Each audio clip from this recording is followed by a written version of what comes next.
There's nothing quite like a good post-fight interview. Adrenaline is pumping, emotions are running hot, and with the camera rolling, it can truly produce a wide range of crazy outcomes. So with that in mind, we've decided to go over some of the wildest, funniest, and cringiest post-fight interviews that have taken place in the octagon. Now, without further ado, let's take a look at some of the craziest post-fight interviews in UFC history. Sean O'Malley, UFC 222. In the long list of star-making interviews the UFC has shown us, this truly unique post-fight chat with Sean O'Malley is right up there. O'Malley had somehow managed to end a striking masterclass against Andrei Sukhomtov by severely injuring his leg, and against all odds, he survived to see the final bell. So when Joe Rogan decided to sit down beside this young prospect as he writhed in pain, the interview we got was surprisingly heartwarming. Despite being in total agony, Sean O'Malley came across very well as he proclaimed his love for the fight game, for the fans, and of course, for Joe Rogan. I love the media and I love everything about this sport, and I love you, Joe Rogan. Well,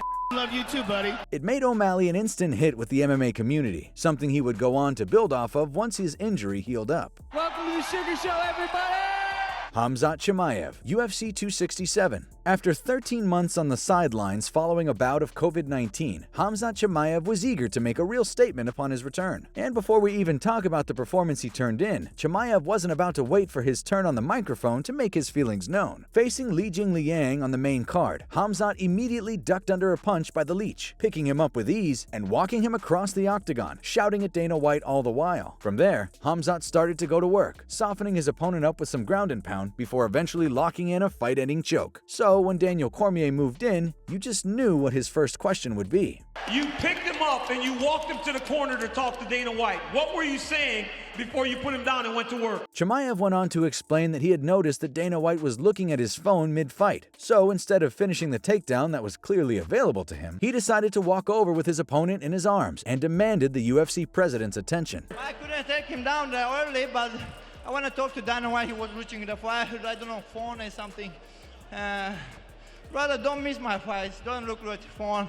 There are statements, and then there's that. He then proceeded to call out everyone in the division, saying this. Who would you like to see next when you step into the octagon? Everybody. I come here for everybody. Kill everybody. We all knew that if Khamzat kept winning, he would potentially go on to be a major star. But this victory really put the jets on his progression. Chris Weidman, UFC 194. We all know that there are few things quite as powerful as a father's love for his son. That said, in this instance, the emotional display probably didn't help. Taking to the mic after a brutal defeat is never easy, especially after taking some very significant damage on your way to losing your belt against Luke Rockhold. While there was nothing too crazy about Weidman's own words on the mic, for reasons that we will never fully understand, Chris's father grabbed the mic and proudly told the crowd that he was still his boy. And everybody, thank you! And this is still my boy! Sure, the intention was admirable, but it was hard not to cringe, especially after seeing Weidman's slightly embarrassed expressions straight after. It makes you wonder whether Chris had a word with him after the fight. But either way, on that night, a new middleweight champion was crowned, and a viral moment for the ages was born. Gray Maynard, The Ultimate Fighter 5 finale. It took years for Joe Rogan to finally put his foot down and refuse to interview fighters who had just been knocked out. But in reality, this next entry should have been enough to convince him. Look, getting knocked out under any circumstance is no doubt a confusing state to be in. But when Gray Maynard managed to KO himself with a slam that also knocked out his opponent Rob Emerson, the resulting post-fight interview was just plain awkward. The fight was declared a no contest due to both men being out of it by the time the action was through. But Maynard, in his confused state, was unwilling to accept what had happened. Joe Rogan decided to really try to make an example of him as well, which didn't help, coming across as overly combative as he tried to prove the concussed lightweight was wrong. He tapped, but you were unconscious. You knocked yourself out in the takedown. Look at the replay. You're totally unconscious. Bro, look at the replay. You're unconscious. Look at you roll over. You're completely unconscious. Your eyes, I understand, but your eyes were rolled back in your head. You were out cold. All in all, it was an unfortunate turn of events, but it did make for a memorable interview.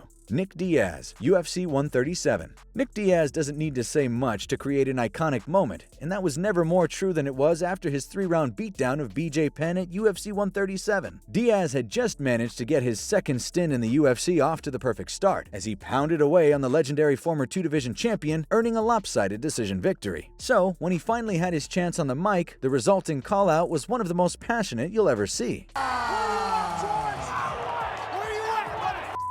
It was simple, effective, and didn't need to be elaborated on any further. But Nick still decided to do so anyway, telling GSP that he believed he was afraid to fight him. I don't think George is hurt. I think he's scared. I think he's scared to fight everybody right now. What's up? Where you at, George?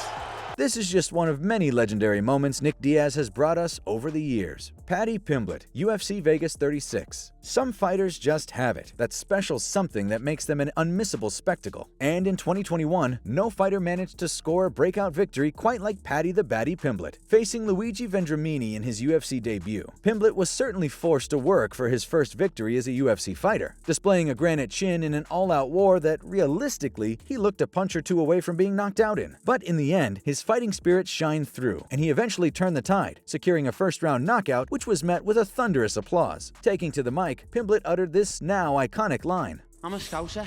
We don't get knocked out. I take that all day. Sure, a lot of us have our doubts about whether Pimblett can find his way into title contention, but the wild reaction to his first walk to the octagon tells you everything you need to know about the love he has from the fans. I'm here to take over, lad. I'm the new cash cow. I'm the new main man on the UFC roster. Colby Covington, UFC Fight Night 119. Give Colby Covington a mic and he's liable to create headlines, but even by his standards, this next one was pretty wild. The Colby Covington character came about as a result of some real desperation, where Colby realized that his position in the UFC was in jeopardy, even though he was racking up the wins. So, when he had just managed to convincingly defeat Demian Maia in his own home country of Brazil, what followed was one of the biggest MMA news stories of the year in question. Colby took to the mic and proceeded to call Brazil a dump, and its residents filthy animals. Brazil, you're a dump! All you filthy animals suck! Before being led out of the arena to a chorus of boos and a number of projectiles being fired at him by the crowd. No matter how you feel about it, it certainly got a big reaction, and Covington would begin to truly understand just how far he could go by making people hate him. Jumping forward 5 years, and Colby is still at the top of the fight game, a bankable star that, in truth, a lot of people are slowly coming around to.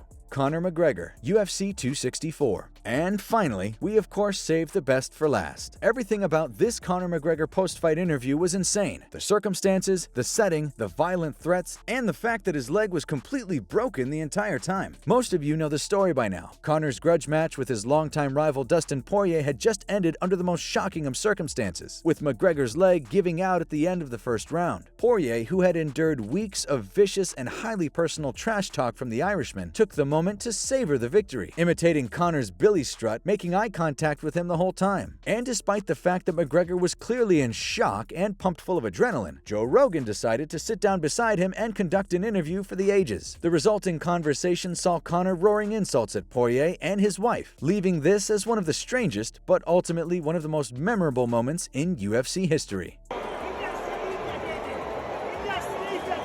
This is not over. If we have to take this outside with him, it's all outside. We don't give a That wife is in me DMs, hey baby. Hit me back up, I'll chat to you later on. We'll be at the after party, the Win nightclub, baby. As always, if you guys enjoyed the video, please be sure to let me know by leaving a like and subscribing to our channel. Apart from that, thanks so much for watching, and we'll see you on the next one.